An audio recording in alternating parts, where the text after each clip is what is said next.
Okay, I'm just an old country boy trying to make $1 in this day. I'm trying to be honest and teach somebody something that they want to learn and to help you survive if you had to. Hopefully these snares and traps and everything I'll show you later on, I will show you how to do that.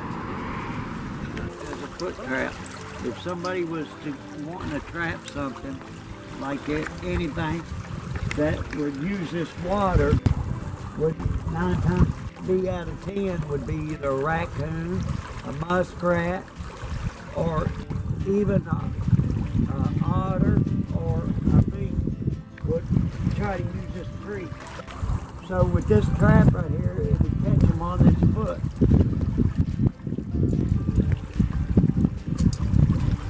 And it's easy to it's self-explanatory.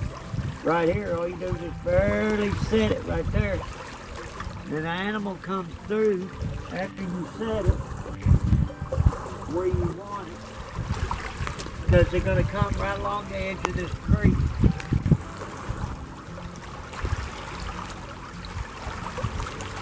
Okay, you've got an old barbed wire fence right here that you could wire this to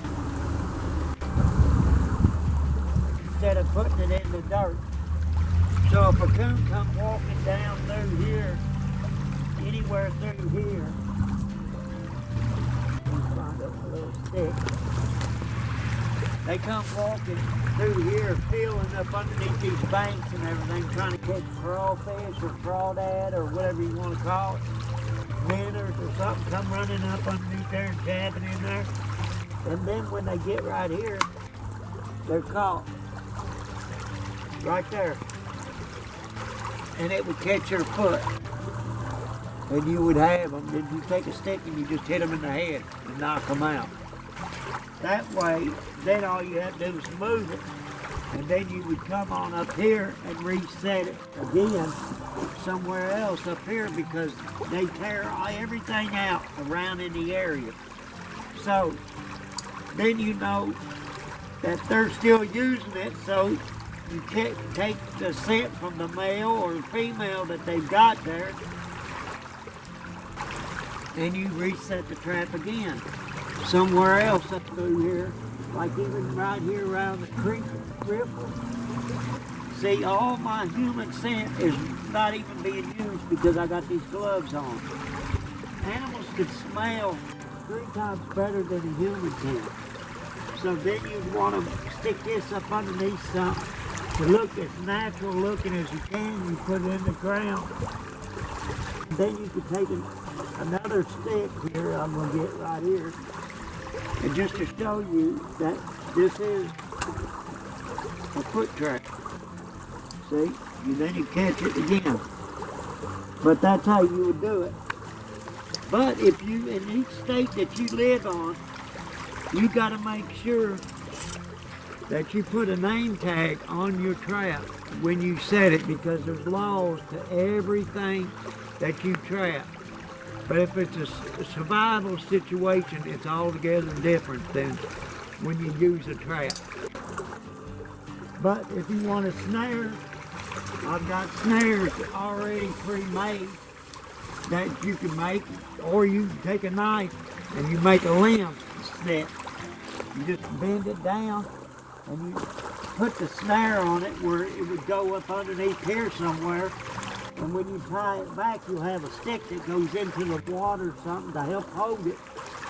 And when it yanks, it'll yank it up like that. But I ain't gonna go through all this because it's kind of a foggy, nasty weather day. So it'd be kind of hard to show you every little detail. But later on, we'll do other films where we can do that. But I've got my old trusty pocket knife. I got my old little old trap. And you can make a snare just about out of anything. Let me walk over here where you can see me a little bit. Just for an example, you could take leather strap string like this right here and make you a snare by bending a tree limb down like that right there. And if this was a little trail right here, you can make a snare to go in there that the animal could get caught in. twist this up just a little. A lot of people wouldn't use a little piece of leather like I've got right here, but sometimes you have to do what you got to survive. Depending on where you're at. Now see, there's a little overhanging snare. For stuff to go through there, you got to take twigs and put in there so it'll help guide it into the direction where you want it to go. Of course, when I go try to do it on film, I can do it. And then you just take another little stick and prop it up right there to help hold it to where it'll snare something. You got to get sticks sometimes big enough that you can help hold it up where you need it to be. See, like that right there, and then you put it where the snare will be guided onto the thing there.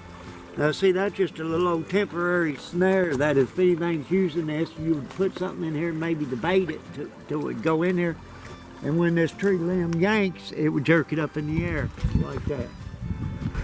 But then you would have it that way. Or you could use wire like this right here. I've got different types of wire that you would make in a fence row, that you know there's rabbits coming through.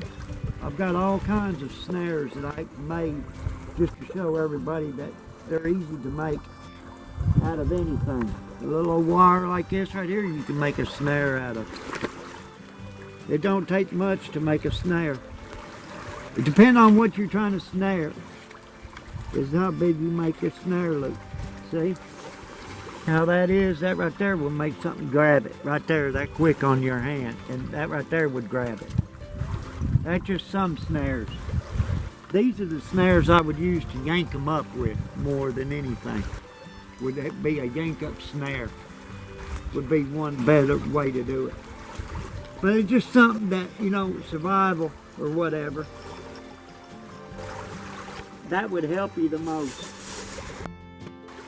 That would be one way of showing you how that you could set certain traps. If we had more time and it had a better light, I could show you more. We got a creek here that I found several places that would make good sets. Anytime that you have little creeks that has stuff that goes around, animals will walk around it or sit on this, or may even keep walking until they get up here into the creek, up through here. But a lot of places, a lot of them could even go up underneath the bank here. You might even find some kind of a track of a coon or a mink or whatever. I wouldn't recommend eating a mink, but if you was in a hunger situation, they would be good eating. But that's all I got to say about this right here at this moment. We'll do one better later on when I can bend them over and show every little detail that I do. Or maybe next one we'll do is by making a fire. Like my videos, please like and subscribe to them. Go. This right here is a little trail for an example to see how something's using this thicket right here. Would be a good spot to put a snare right through there, how they're traveling through here and going across here, and they're going across the road. So this little trail right here has got somewhere where you can put a snare at, and you can put it right in anywhere in here. The animal would be forced to go through this here and go right in there and right up through there to the cornfield over there on the other side. But that's how another place it can go. That's just one good spot, and here's another one. See how these things look like they're hopping? How the trails goes in underneath there and right up there to the tree. There's a den hole right there where you go in under. There's another one right up here. You just see where they get to looking thicker. See, there's another trail here, right here. Goes right in here, goes up underneath the bush, it goes right underneath by the fence. There'd be another place to put a snare if you wanted to. But anywhere down this fence row would be a good snare spots anywhere down through here. Okay? And that's it on this right here right now.